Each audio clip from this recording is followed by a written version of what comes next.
দেখতে পাচ্ছেন এই হচ্ছে যশোরের বিখ্যাত খেজুরের রসের গুড়।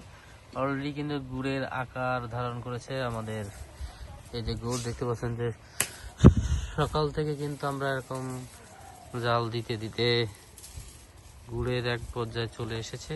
ধোয়া দেখতে পাচ্ছেন, বাষ্প জলীয় বাষ্প হয়ে কিন্তু এর জাল করা হয়। জাল দেওয়ার পরে কিন্তু জলীয় বাষ্প উড়ে চলে যায় জলীয় বাষ্পের মাধ্যমে। দেখতে পাচ্ছেন এই হচ্ছে যে গুড়,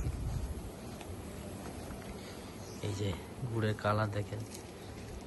আর একটু পরে এখন যে ফ্লেভারটা বের হচ্ছে, গন্ধটা, এরপরে আর 2-10 মিনিট পরে কিন্তু অন্যরকম গন্ধ বের হবে এবং মানে অসম্ভব সুন্দর একটি গন্ধ, যেটি আসলে এখানে যারা থাকে তারা ছাড়া কিন্তু বোঝা অসম্ভব। তো দেখতে পাচ্ছেন যে গুড়ের কালার কি পরিমাণ, এবং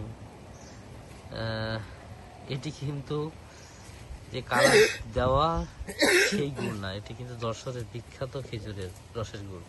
এই দেখেন গুড়ের চলে আসে, গুড়ের একবারে যে প্রসেস সেটি কিন্তু এখন ধারণ করছে এই জাল দিতে দিতে। আর অল্প সময়ের মধ্যে কিন্তু গুড় নামানো হবে। দেখতে পাচ্ছেন এই হচ্ছে যশোরের বিখ্যাত খেজুর গুড়। তো যাদের প্রয়োজন তারা আমাদের সাথে যোগাযোগ করতে পারেন এরকম অথেন্টিক গুড়টি নেওয়ার জন্য।